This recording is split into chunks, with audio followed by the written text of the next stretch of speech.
often when I describe pain in this way, people go, oh yeah, pain is, created by the mind. And I want to be very clear that pain is not in your head, and it's not something that your mind has just created. It's a very, very real output to change your behavior. So it could be that your wrists need attention. It could be that we need to get you breathing more properly. It's important that people look at the individual's history, and based on that history, we then decide where our focus will go to help the person reduce their threat levels.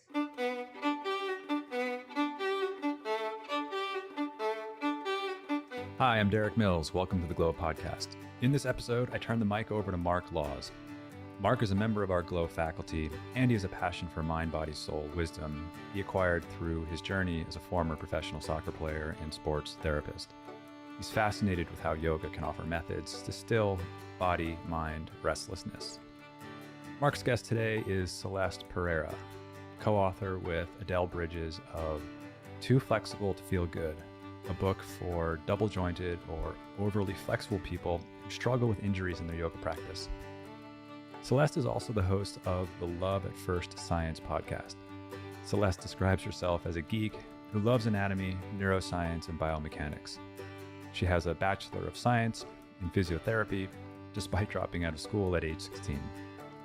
Marc will give you Celest's detailed bio as he introduces her, so I won't repeat it here. In previous episodes of our podcast, we've explored how the brain perceives and creates the world we experience, and Celest brings a new chapter to those conversations. She and Marc discuss nociceptors, the sensory neurons that respond to potentially damaging stimuli by sending possible threat signals to the spinal cord and brain. The brain creates the sensation of pain to call attention to the part of the body that might be at risk. During our conversation with Marc, Celest offers a few simple visual exercises that may help you go a little deeper into back bends and perhaps reconfigure your perception of pain. The exercises Celest shares may lead you to think differently about how focus and attention practices can improve your concentration. But before we get to this episode, I want to briefly mention that we are going to launch a new kind of episode on the Glo Podcast. Every Wednesday for the next few months, we will present a lecture from Professor Christopher Chappell. Dr. Chappell will share his knowledge about the history of yoga and also the Yoga Sutras. That's coming soon, and we'll let you know when it launches on our social media. And now, I hope you enjoy this conversation between Marc Laws and Celest Pereira. Celest, how are you doing? I haven't even had a chance to say hello to you yet. Yeah, I'm doing great, Marc. Thank you so much for having me. Such a pleasure. How are you doing? I'm incredible. It's late night here in Bali, and just happy to connect with you all the way. And you're in London now? Yeah, I'm in London, and thank you for logging on so late. I know you have a family and stuff, so I really appreciate it. Yeah, this is like my time. When everybody goes to bed, I'm usually up a little bit later, and I'm just like having my space and doing my thing and taking my time. So, yes. Awesome. Yeah, important to give yourself that space. Absolutely. I want to introduce you to everybody. Celest came up for me when I was asked if I'd like to be interviewed or interview somebody on the Glo podcast here. And immediately you just popped in my head, and I was like, oh, Celest, I haven't spoken to her in a while. And the reason why you came up is I love the way, or what you're up to these days. Like, you take these different disciplines and you put them together, and this amazing concoction comes out using your physiotherapy background, your scientific questions, your yoga extraordinaire, you're a movement expert, and now you're really diving deep into neuroscience as well. Can you tell us a little bit about who you are? Like, where did you come from? Where did you start your journey when you came onto this planet? Actually, I was born in South Africa, and yeah, it was a fantastic childhood. I can't fault it, really. I had two really loving, great parents. I had a brother who was 3 years older than me, who did all the regular big brother things like teased me and tickled me. But man, when I look back, that guy had my back.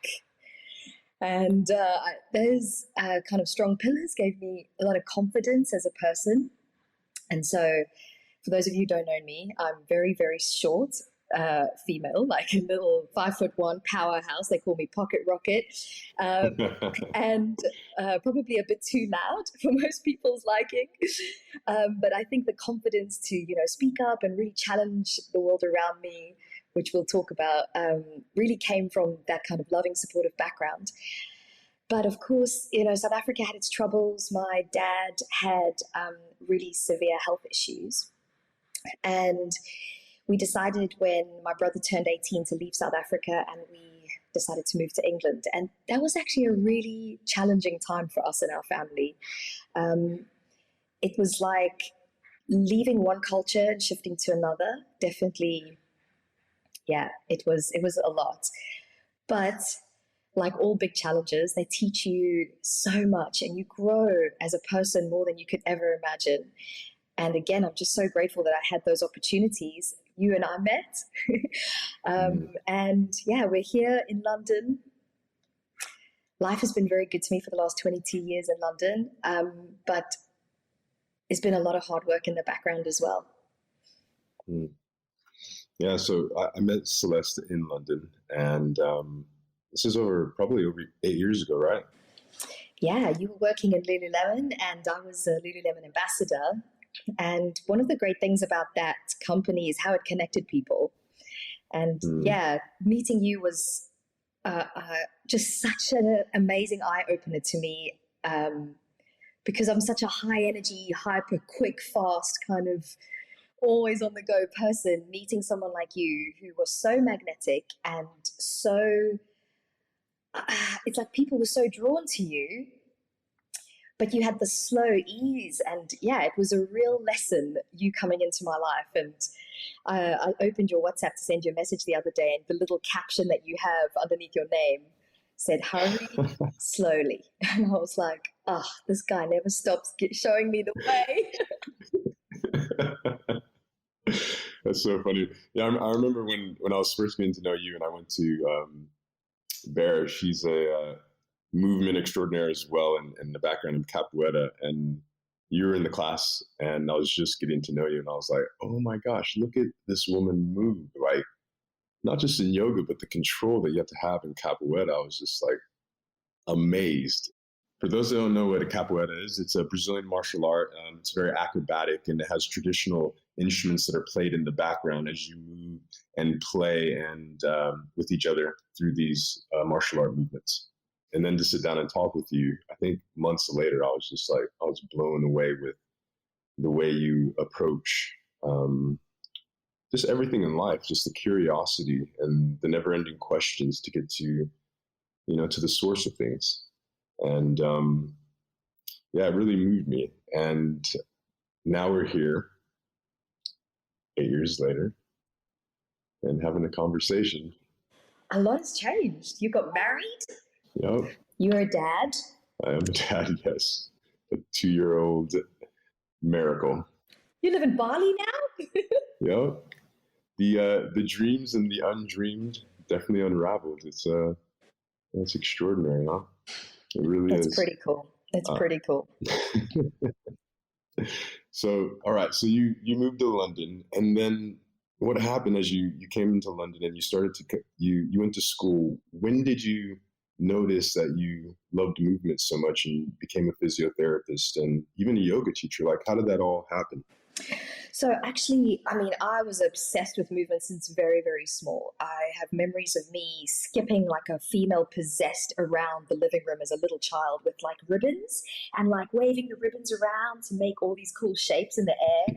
And I begged my mum and dad to let me do ice skating, but there was no ice skating rink in a small town in South Africa. So we settled upon dancing. So I did some dance as a child.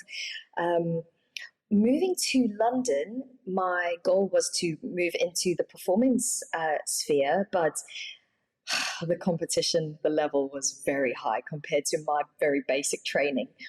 And the other issue that I faced was I'm dyslexic, and I find picking up information quickly very challenging. And one of the challenges is when you're in a dance setting, particularly around the realm of auditions, is you have to pick up a lot of information very quickly, and then you have to regurgitate it at a very high level. And I wasn't cutting the mustard, if I'm really honest. But that was a positive, because that kind of got me thinking laterally and was like, okay, I love movement and I love dance. Where could this take me? And I ended up deciding to go into the realm of physiotherapy. But the challenge was I hadn't finished school. So then, thankfully, moving to England was actually such a godsend, because in England, they've got these programs to help people who hadn't finished school. And they basically called an access to science. So you know what you want to study. They give you the finished school equivalent. In the UK, it's called an A level. And with that, you can apply to university. And, I ended up getting into one of the top universities in London. And it was probably the hardest thing I'd ever done in my life, being a non-academic person, to suddenly be thrust into the world of science at such a high level, to struggle reading as much as I did and then have to read clinical papers. It was very difficult. But again, we're glad that for all those challenges, because like you read in the bio, one of the things that I can do now is I can actually really teach complex subjects to people who have the same struggles as me, and we can all be along the ride together, having a laugh and people playing more. And as you play and you enjoy yourself more, you find learning so much easier, and that's something I pride myself on. No doubt about that. You definitely have this bubbly air and make things so enjoyable. I've done some of your classes in the past, and I think even a retreat, and it's such a pleasure to do your classes, where I find fun and play bring out the best in us, and we access this energy that just allows us to do things we never thought we can do before. And you just happen to hold that space because of your natural inclination to just be so happy and joyful and just easy to approach. Thanks, Mark. Yeah, absolutely, babe. You are amazing. From physiotherapy, how did you get into yoga? I graduated from dance school, and I went to traveling. I decided to do some traveling. And as I was traveling, one of the things I thought would be really cool was just to do a teacher training. And took my teacher training, ended up, I'm just trying to get the timeline of everything that's happened in my life straight, but basically, no, this is what happened. I apologize. I went traveling, and when I came back, I realized that I wasn't going to be able to dance. And that was like like such a blow. And my mum walked into the room one day, and she was like, there's this course happening down the road that can teach you how to teach aerobics. Why don't you do that? So it's not dancing, but it's aerobics. And I was like, brilliant, let's bring it on. And I was in the course, and they started talking about lifting weights. And I was like, I don't want to lift weights, I want to teach aerobics. But I thought, listen, you're in the course, you've paid the money, let's finish it. And off the back of that, I ended up getting a job working in a gym, and it's there that I found yoga. And it was like, okay, again, it wasn't totally my passion. It wasn't what I thought I would end up doing, but I ended up discovering yoga, and I loved it. And I also met the physiotherapist who said to me, Celeste, you know what? You have got so much in you. Don't get stuck in a gym. You love the human body. You've really got a lot about you. Why don't you try and get into university? She was actually the nudge. We're still friends to this day, and she's a mum now as well. It's just amazing. And so I did the access to science. I ended up going to university. And this is the other crazy part of the story. I was, as I graduated, I thought I'm going to take my student loan and I'm going to go traveling again. But when I came back, I was penniless. And there was a bottleneck with graduates like me who were coming out of uni. And there were all these overseas physiotherapists coming into England. And I couldn't for the life of me get a job. And again, the universe pushed me and said, you're going to have to earn money somehow. And I thought, I'll start teaching yoga just for the time being. It's not a long-term plan. It's just for now. But in the end, that ended up being what I did. I ended up teaching yoga. And as I taught more and more and my confidence grew and I started using a lot of my physiotherapy with my clients, to cut a long story short, I ended up combining physiotherapy and yoga. And I started realizing that there's a few things in the yoga practice which we can maybe update. And there's a few things in physiotherapy which yoga can really support. And so, yeah, that's the timeline. And, it's so funny. I get the two stories sometimes mixed in my dyslexic brain. But this is, finally it's coming out semi-clearly. Nice. Thank you for dipping back. I love it. And I love to hear your path, like even like not only your history, but just the spiritual path. And it kind of allows everybody to realize that you, no matter what, like you can access it from anywhere, where yours is like the gym and meeting certain people that just aligned, and suddenly you're in yoga and you're blending the spiritual path with physiotherapy. Almost like that word coined multipotentialite, you're just bringing it all together. That actually leads me into, so you're a student of neuroscience, and I've noticed that you posted a few things on your Instagram. I was looking at it the other day. Once in a while, your beautiful face, and Adele as well, one of your fun partners. You guys just having the best time making these videos. How are you bringing neuroscience into yoga? Like, what's really lighting you up at the moment? Oh my gosh, Mark, it is so fascinating. I could talk about this for days, so get ready. But I'm ready, baby. Let's keep it on a really simple level, and let's keep it along the realms of, let's say you are struggling with your back bends. You're really trying your hardest, and no matter how much effort you're putting in to doing all the right stretches and mobility drills, you just can't seem to get comfortable in a back bend. There's some progress, but it's just not landing. Well, what we have to remember is that the whole body is really governed by the control centers of the brain. And how the brain works is it has different sections dedicated to different pathways.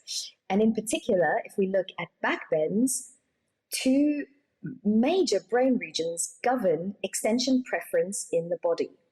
One section is the middle of the brainstem. It's called the pons. And the other is a really important part of your brain called the cerebellum. Now, the cerebellum is like a little mini powerhouse. Some sources say that 80% of the brain's neurons are jam-packed into this tiny little part of the brain, which is like 10% of its entire mass.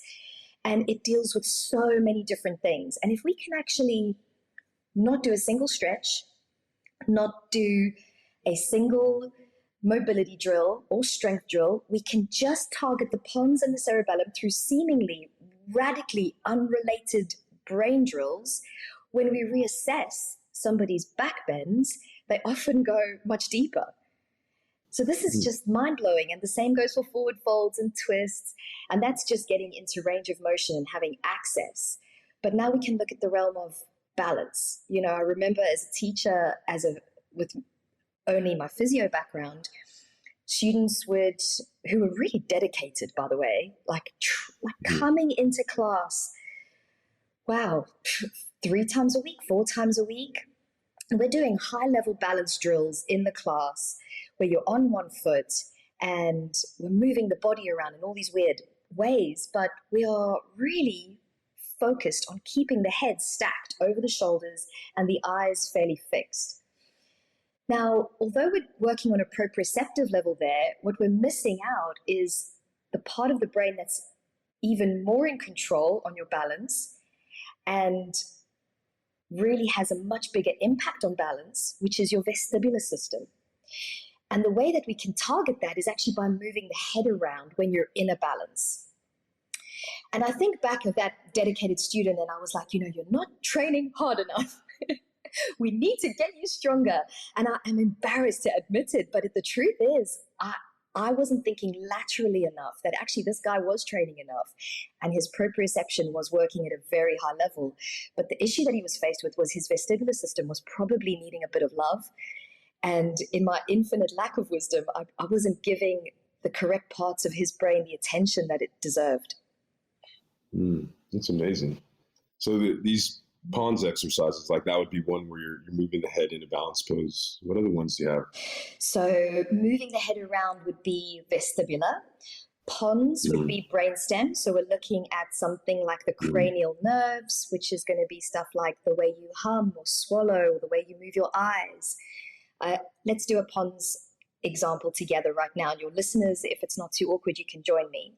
I want you to assess your standing extension. So it's on 2 feet. Try and do a little back bend. If you're sitting in a chair, stay where you are and do the same thing. Just try and do a back bend.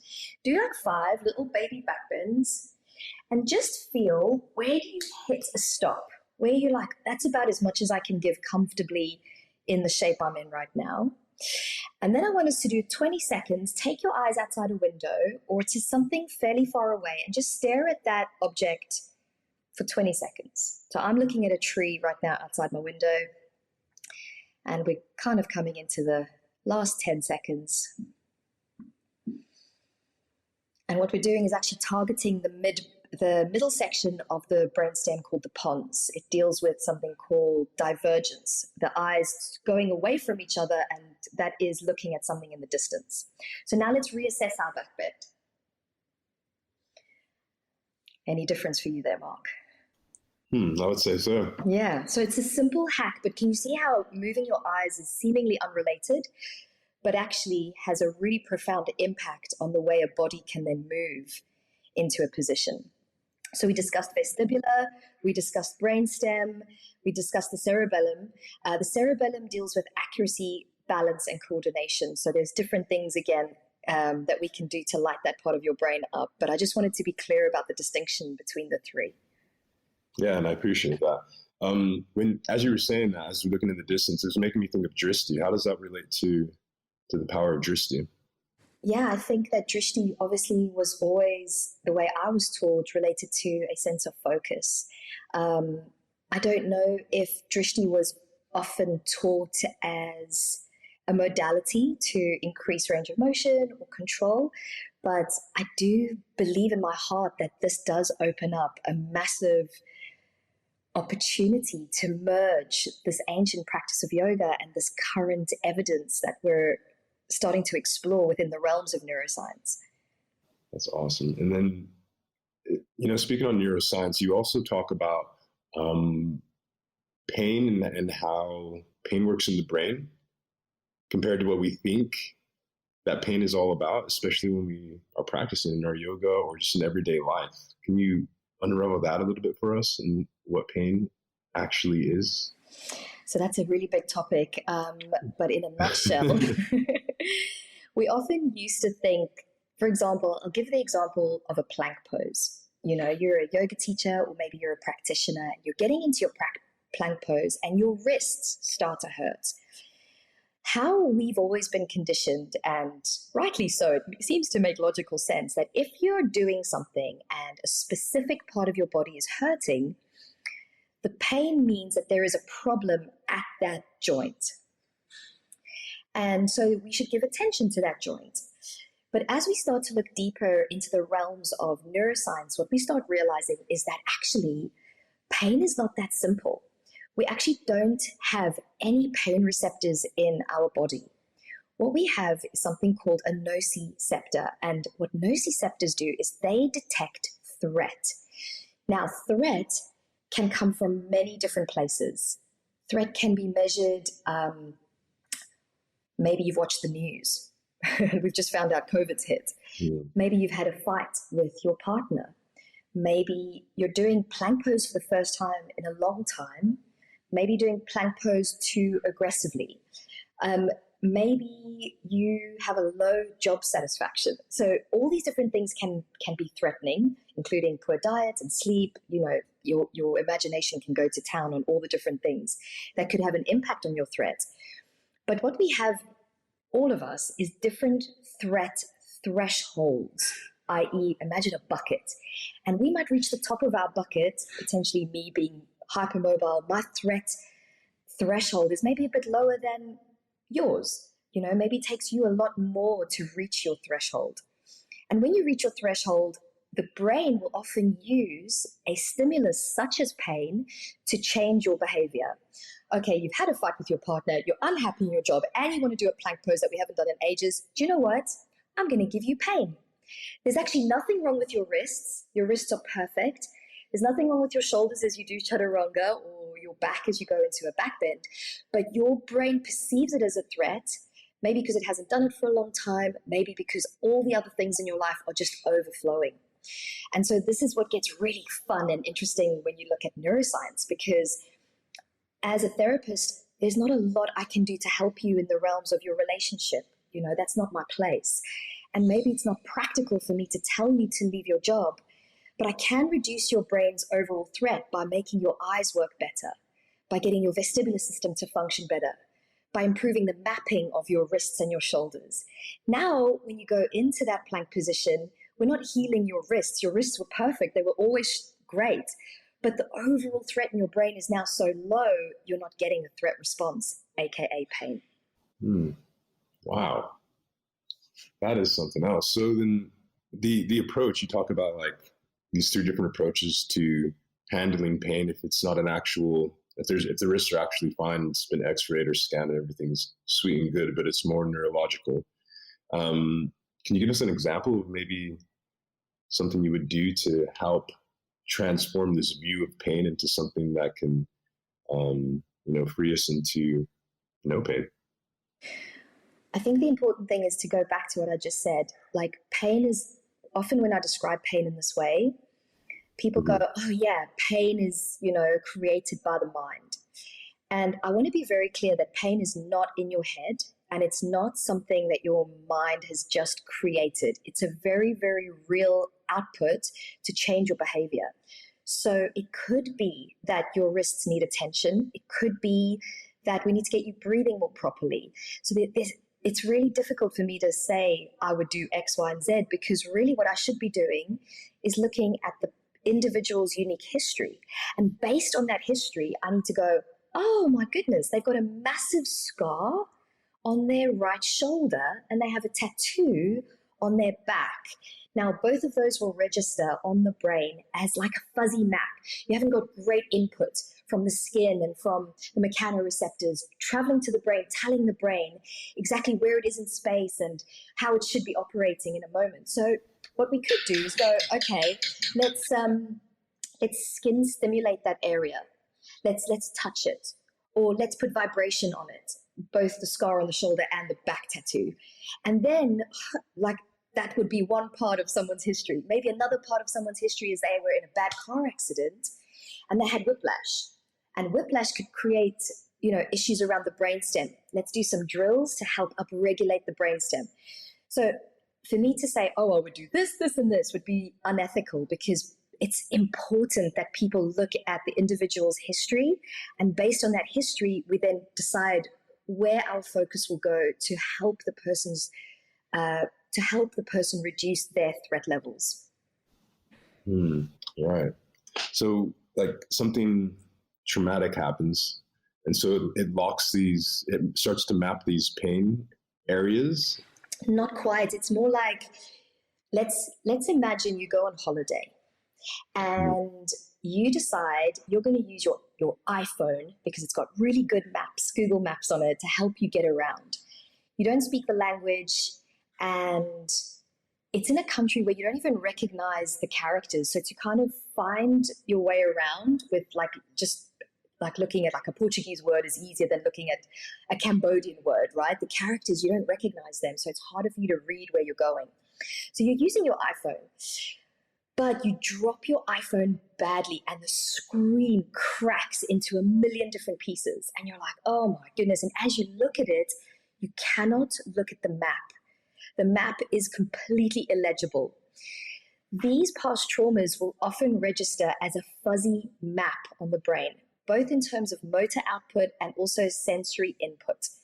And that can make it really difficult for the brain, because the brain's like, oh gosh, I want to make sure that you go into the splits, but it's a bit scary for me, to be perfectly honest with you, because I don't have a good map in my brain of sensation-wise what that's going to look like.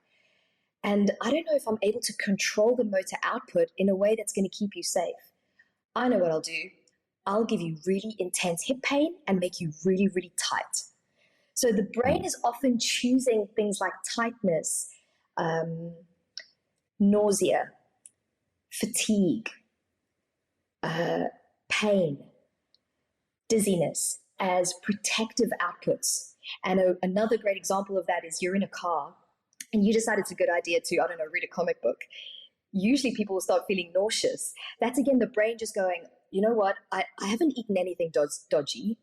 I've actually just been having salad last week and I'm used to eating salad. But you know what, I'm going to make this person feel a little bit unwell because I don't like reading a comic book in a car. It doesn't make sense to me. Like I can't get the right visual and vestibular stimulus. So I'm getting confused. So I need this person to stop. I'm going to give them nausea. Do you see how it works? Yeah, I see exactly how it works. And yeah, thanks for explaining it so beautifully. Your analogies are incredible. What is, with someone dealing like this, do you have any like case studies, like a story that you can share of someone having, certain pain and how they mapped it out to be able to finally have comfort within their body? Yeah, one girl comes to mind who, my heart just goes out to her. She was a professional violinist that would perform, really talented. And she had two really severe from the rear impact in her car. She was a driver, and another car slammed into the back of hers, and she had two severe whiplash injuries. And she was assessed in the medical world, but when I assessed her, they had really dropped the ball. And for the last 7 years, she had lived in extreme pain, migraines, dizziness. Her hands had stopped working to the point where she could no longer perform as a violinist. She was teaching, but she was not fulfilled through that, as you can imagine. And she had to move back in with her parents. So a real knock on her lifestyle. And when I assessed her, there were a few really obvious things going on with her. Her brainstem, her autonomic nervous system, the part of you that's automatic without you having to think about it, like your heart and your digestion. The brainstem governs this, and her autonomic system was really out of whack. And also, because she had been rehabbing herself probably for so long, her vestibular system had just stopped working. So all this dizziness had become a real problem. And then obviously, this had had an impact on how her brain was mapping things like how her hands would function. So we did some really simple stuff. I made her look at the 12 cranial nerves, which are in your brainstem, and each of them does something that kind of governs the movement of your eyes, or your swallowing, or coughing, or facial expression, maybe a humming. And we started working on these different basic drills a few times a day. We improved the mapping of her hands through sensation, but also through motor control, getting her hands to really move more. We improved her breathing, and we also started looking at her cerebellum and how her cerebellum deals with coordination. And within about 7 weeks, she had taken up performing again, and she decided, I'm actually gonna go and leave home now. I've decided I'm strong enough to move out of my mom and dad's house. I was really, really happy for her. Oh, yes. Yeah, oh, my gosh. It was amazing. And there was been a few other people like that were so severe, and it was almost like the medical world had given up on them. Like they were given these drugs to kind of manage their symptoms. But the side effects on the drugs list often created these other problems that they were struggling to manage with as well. And for her, they gave her a type of painkiller, and the side effect was dizziness. Now, she already had dizziness as a symptom. So it was mind-blowing to me that the medical world didn't go, oh my goodness, okay, the side effect's actually going to make some of the stuff you're struggling with even worse. We need to get you off this one and on a different one. Yeah. And then also, like, how do you feel about, because if they're giving like painkillers, and obviously it gives a window for people to just be in some sort of comfort, but also it takes away that mapping that you're talking about that obviously is trying to lead us down to a solution. So actually, I'm not anti-pain medication. I think that really does have its place. The positive thing about pain medication is your brain has dedicated pain centers. And if you practice pain enough times, your brain gets used to producing pain, even if there's nothing wrong or your threat levels are low. So to teach the brain to be out of pain is actually a really powerful thing. And I'm so grateful that people created analgesic medication that can help remove the sensation of pain and give these powerful neurological areas a break, turn them off for a bit. So I'm not anti-pain medication, but I do think that two things are missing in the medical world. One, we aren't looking closely enough at the side effects, as I mentioned. And two, we aren't fully grasping the effects of dosage. Because if you look at a packet, you're someone who's taller than me, heavier than me, you're a different sex to me, and yet you would be given the exact same dosage as someone who's very small, female, and has a totally different body biochemistry. When we look at how medical trials have been done, they're often done on men because women are labeled as too complicated, because we have menstrual cycles, we give birth.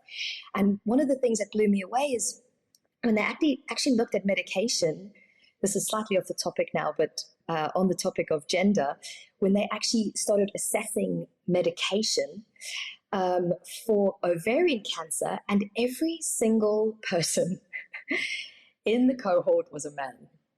So it's kind of scary. Yeah, definitely. I feel like I want to speak on that if you're all right. Like when you being a woman and being a yoga teacher, how do you approach the yoga and share the yoga with your students, knowing the same thing? Like a lot of yoga is presented from a man's point of view. And, what about like the majority of women at this moment in the Western world are practicing yoga, but I feel like there's a big gap in information on how to approach the practice based on, like you were just talking about, like moon cycles and something that men aren't going through. How do you approach it? I mean, Mark, you're talking to someone who's been a rule breaker from day one, Yeah, baby. It's difficult for me to answer that. I think I've always been someone who doesn't mind people going, oh yeah, but that's not real yoga. Or I don't care. I don't care what people have to say about what I do. I do think it's something that's changing. I think it's something that's not as it was. There's definitely more women doing yoga now than men. And I think that people are using yoga to actually get in tune with their bodies. So I think that everything's heading in the right direction. There are some ancient texts that do say things that I think are pretty unfavorable if you're a feminist. And I think everyone should be a feminist, including men, because ultimately it's just about realizing our equality and realizing that we all have a place within this beautiful spiritual journey. It's not only reserved for one gender. But I do think things are changing and it's going in the right direction, and yeah, it's encouraging. Absolutely. And so when you design your practices, would you maybe offer a different type of practice for someone at a different point in their moon cycle, or do you approach it in a different way, or is it just kind of the same class for everybody? Yeah, I to be honest with you, I haven't taken my studies to that level, and I hope to in the future. What I have been doing is integrating a lot of the neuroscience into my practices and empowering people with this very basic sense of test retest, because through that you can kind of gain quite a clear understanding as to what your body needs. It's tricky, A, online. I'm teaching mostly online. And B, it's tricky when you have like a room full of people. You can't be like, okay, now so-and-so do X, Y, Z, and so-and-so do X, Y, Z. But also, I think that sometimes there is misinformation around practicing certain things that you can or can't do. I know that for some women, it works really well to rest and recuperate during their period. But I know for myself, I have quite intense period pain. And actually, when I do something very physical, like lifting heavy weights or going for a run, it often helps to alleviate my pain. So I think it's a highly, highly individualized topic. And I think that we need to empower people to make their own decisions, not based out of the fact that they feel physical shame for their bodies. And if they don't do their practice, that's a negative thing for them, but rather like tuning into their bodies and figuring out what they need in this moment. And then we can take it a step further. Then we can add in the test retest to see if our intuition is on point, or if actually lying on the sofa and eating potato chips is maybe not the best thing for us. Because sometimes that's what you want to do, but you know it's not the right thing. Oh, I love that. I love that. I love the idea of just test and retest and always just checking in with oneself to see, what is it that I need as an individual, and approaching the practice that way. Exactly. Love it. Yeah, new every day. I'd like to talk a little bit, with the time that we have left. I would like to talk about your book. Oh, thank you. You have a book out, and you did it with Adele Bridges, yeah? Yeah. And the book is for hypermobile people. It's called Too Flexible to Feel Good, and it's a practical roadmap to managing hypermobility. So what was the catalyst for you to go out and this is your first book, is that correct?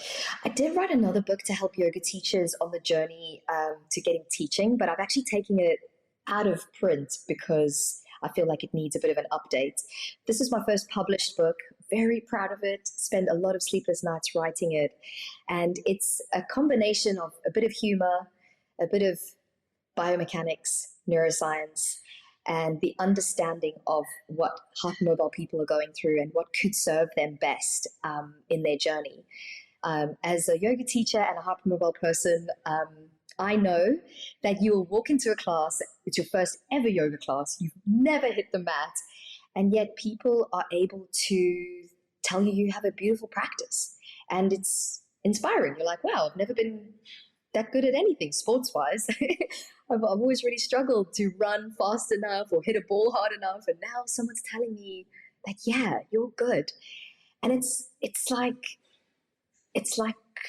honey for a bear. Like, I just couldn't stop going back. And I know a lot of my bendy community felt the same way in the beginning. But I don't know if the practice was fully taught in a way that was supportive of the needs of this community. Maybe a little bit of our ego mixed in with the teacher's desire to see progress. That mixture can sometimes be a bit dangerous because there are lots of accounts of people through their yoga journey discovering that actually this is not serving my body. And sometimes they had to either alter the practice, which I think is the best way forward. Don't leave your yoga, just change it a little bit. But some people were advised to give up yoga altogether, which I think is a real shame. So we wanted to write the book to encourage yogis to keep doing their yoga, but to add in a few different changes to the way they approach their practice, but also to view their bodies a little more holistically. I mentioned that threat bucket and that lots of different things can add to the mix. Well, it's the same thing, Yes, we have lax joints that's caused by collagen defect, but we also have very unique structures in our brain. And it's important for us to look at those control centers. And then in addition to that, maybe think a little bit more broadly about, what could be adding to our anxiety. Is it our diet? Is it the fact that we're only doing yoga? Maybe we could mix things up and add in some resistance training, maybe more meditation to help us with some of the psychological challenges that come along with hypermobility. But really just to kind of approach our bodies with these wide open lenses to realize that there's so much more to the picture than just the bendy joints. And what are some of the challenges that you deal with in hypermobility? So there are three main ones. Of course, bendy joints sometimes means that there's a level of pain that the body's having to kind of live with. Fatigue is a massive one. Some people really, really suffer with low energy. The other one is gut issues. And the last one is anxiety. So those ones are like the big ones. There are lots of others, but those ones tend to flag up more frequently in the community. And the thing to note about hypermobility is it is a spectrum. And the annoying thing about it is it's not just a spectrum within each body, but unfortunately, day to day, the spectrum will vary. Sometimes you can feel really good doing certain things, and other times it's just not working for you. You're going to have to change the direction of the rudder. So in that way, it can feel very frustrating. But what we always try and do is we try to kind of spin the narrative. We actually, throughout the book, wanted to encourage hypermobile people to realize that being hypermobile is a superpower. So we actually have superheroes and supervillains in the book to make it interesting to read, because anatomy books can be quite dry. And, we named each of the stability muscles like a superhero name, and we called brain the Big Daddy Brain, who has to go in and really support people from the control centers level. But then we had all the supervillains, like we had sedentary seductress. she's the one who's always wanting you to just sit on the sofa and watch Netflix. So the narrative, of course, is that, you're fragile and you're weak. We wanted to flip the narrative and tell people that if you have hypermobility, it is a superpower. You have got the ability to physically do what other people don't. And if you can harness that, it can actually be really empowering. The second part of that is that everyone's bodies are struggling under this huge toxic load, intense screen time, intense work ethic, and highly overstimulated population.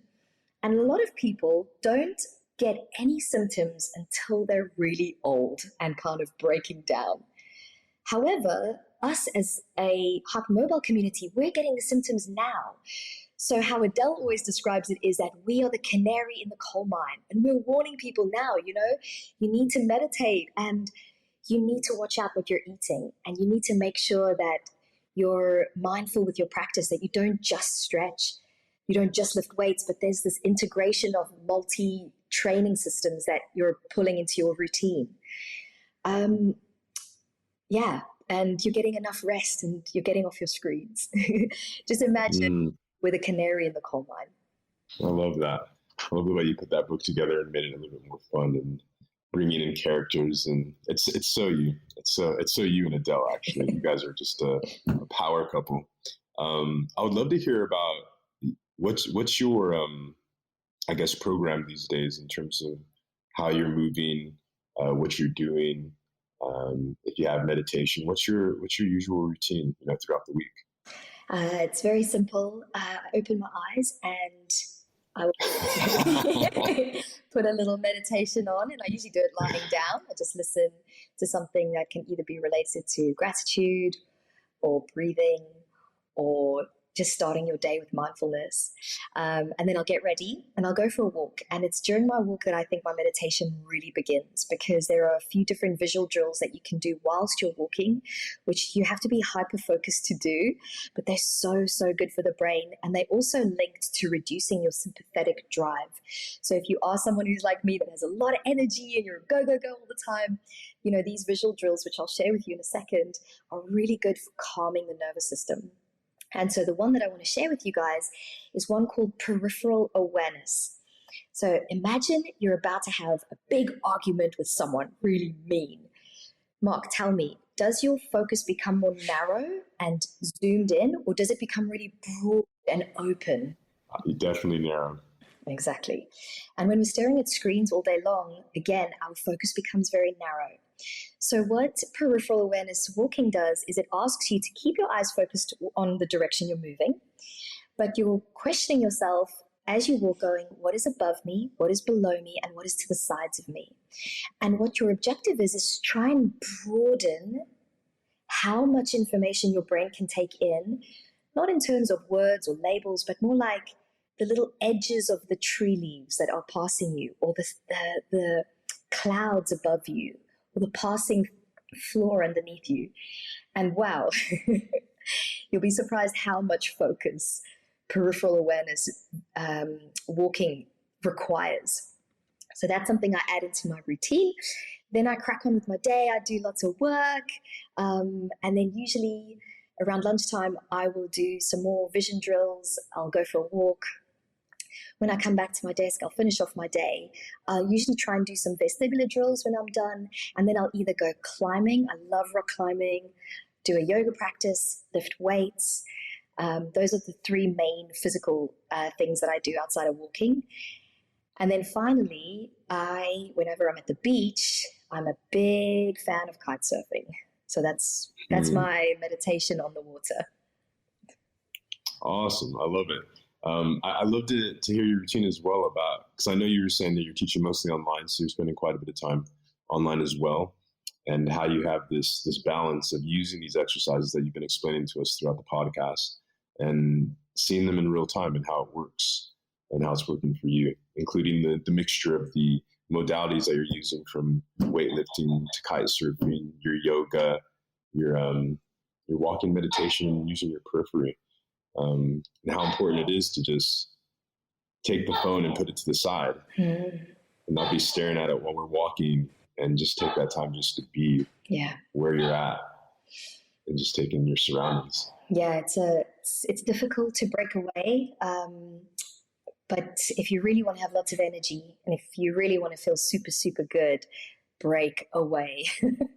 Break away. And there's a few, actually, I'll just share a couple of extra little hacks with your listeners. Please. Take your palms. Actually, let's do a quick retest. I want you to do a side bend, maybe to the right or the left. Just choose one just because of time. And just see how far you can get. Maybe do a few reps just so you're warmed up.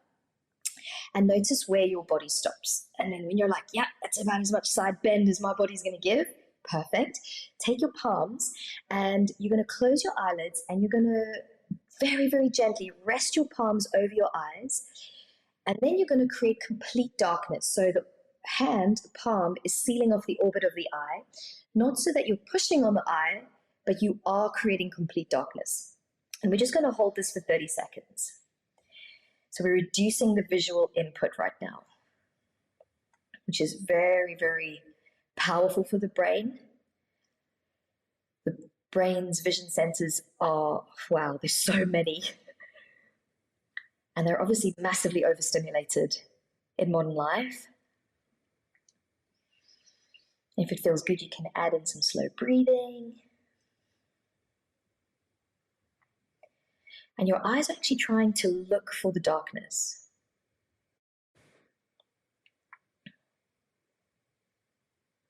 Okay, I think roughly that's about 30 seconds. Take your hands away from your eyes now, and now reassess your side bend. How is that for you, Mark? It doesn't work for everyone, by the way, but tell me about your body. It just feels a bit more spacious, and I think what's happened as well is just to tighten my awareness. Yeah. And I feel like I definitely feel just more spacious. You know what? I'd love to hear more about that because I spent 3 nights in darkness. Just stayed in a dark room for 3 nights, 3 days, and I did a yoga practice in there. And I definitely noticed a difference in my practice by being in the pitch dark. So what's happening here? That it's just giving me more access to my body, to space. You're just reducing your brain's threat. It always comes back to threat levels. Yeah. So imagine stiffness and tightness and a lack of strength can often just be your brain's way of keeping you safe. Now, what we've done through this very basic 30-second drill is we've reduced the visual input and we've given your brain just a chance to chill out. It doesn't have to focus on anything. We've reduced your brain's threat and your brain's like, okay, I feel a bit safer now. I'll give you more range of motion. That's epic because they say that when we're sleeping that you have way more flexibility if someone wants to move your leg in a position that because you're completely out of it in darkness, everything's shut off, you have a lot more access. I think it's a slightly different conversation because when we are sleeping also there, and I don't have enough knowledge to talk about this very eloquently, but as far as I'm aware, the additional layer to that conversation is, of course, we have turned off your conscious brain. So your motor cortex there is sleeping. So yes, the darkness will have an impact, but I don't want you to focus too hard on the fact that sleeping gives you more range of motion, because if you're awake, that's not really going to translate for you so clearly. So whenever you, like, for example, that might not have worked for some people, but another thing that could work for you is I make you do a low hum for a really, really, really long time. And that low hum, which is one of our yogic breathing style modalities, that can work really well for some people. So it's about finding the right drills. And the way we do that is we look at your history, and based on the challenges your body has faced, we're up to upregulate those parts of the nervous system that have maybe not been given the support that they need to operate fully. And then hopefully as your brain's threat reduces, your brain can then make better decisions and it can give you a better output, better strength, better mobility, more speed, more accuracy, clearer vision, better balance. This is, of course, the sharp contrast to the other things that I described: dizziness, fatigue, pain, nausea. Can you see how the two are both outputs? Both buckets are outputs, but your brain will choose the one that's most appropriate depending on how safe it feels. Yeah, fascinating. Fascinating. Love your journey. Thank you so much for sharing all of that. I want to dip in before we leave, because I know you have a podcast as well called Love at First Science. Is that correct? Yeah, I do. Yeah. And what is this all about? Who are you bringing on to your podcast at the moment, and why? So my vision for Love at First Science was to realize that it's not just scientists who are scientists. People that are really living with a deep passion. These are the people that I want to bring onto the podcast, and I want to just uncover layers to their passion. So my vision for it is to interview lots of different types of people from lots of different backgrounds. But currently, because there's only so many hours in a day, I haven't got loads and loads and loads of episodes yet. But the people that I have brought on are people that are highly skilled within the science realm. I think there's a couple that aren't. There's, I think, a yoga teacher, and there's also a vocal coach. But I mean, fantastic. These people are so knowledgeable and they have so much to offer. And I kind of wanted people kind of like in the background of their mind to realize that whether you are someone who is highly educated or not, everyone actually has got so much to share. And it can be a very deep conversation within a very targeted arena, much like we've had today about the brain, as opposed to kind of just like waffly chats about how's your day going.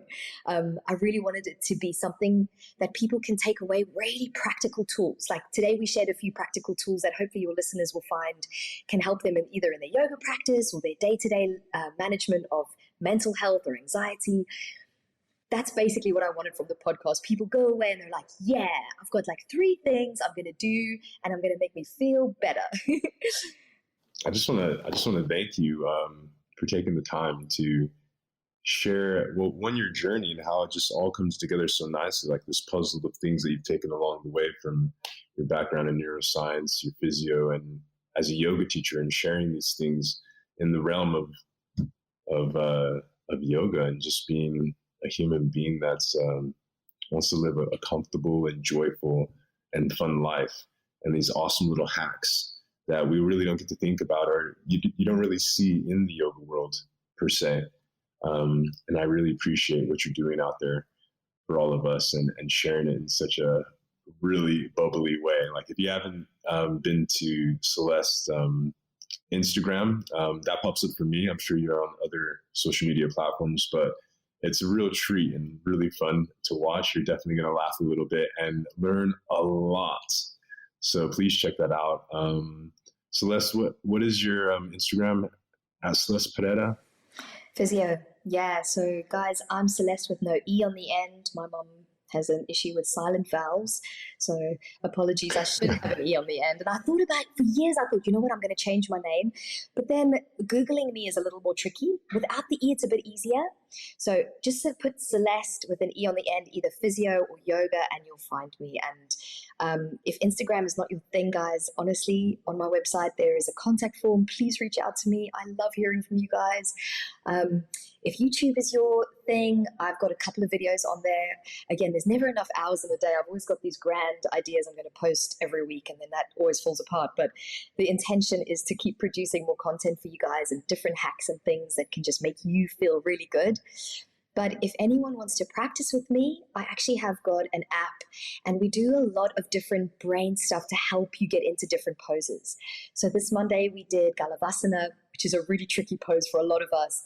And guys, it's transformational. Like once you start realizing the power of the brain, you can use different little things that the brain has at its disposal.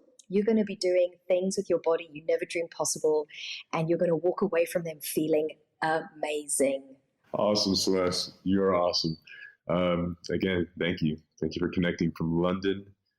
Really appreciate it. And yeah, I hope all the listeners got a lot from that. I know I did.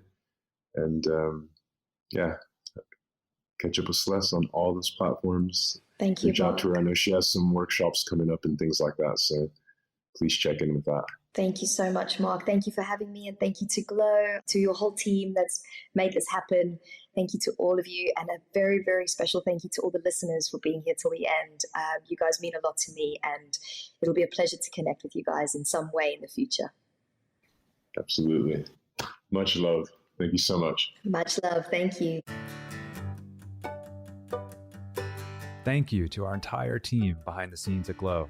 I'm so grateful for your care and commitment to serving our members around the world. Thank you to our teachers for so beautifully sharing your gifts and talents. I'm also grateful to our lovely community of Glo members. You've supported us since 2008, and because of you, we get to continue to do the work we love. It's the combined support of our team, our teachers, and our community that grants me the privilege to continue to bring you the Glo Podcast. Thank you to Lee Schneider at Red Cub Agency for production support. And the beautiful music you're hearing now is by Carrie Rodriguez and her husband, Luke Jacobs. And remember, take care of yourself because our world needs you. Thank you for coming on this journey with me. You can find the Glo Podcast on Spotify, Apple Podcasts, or glo.com/podcast, or wherever you listen to your podcasts. I'm Derek Mills.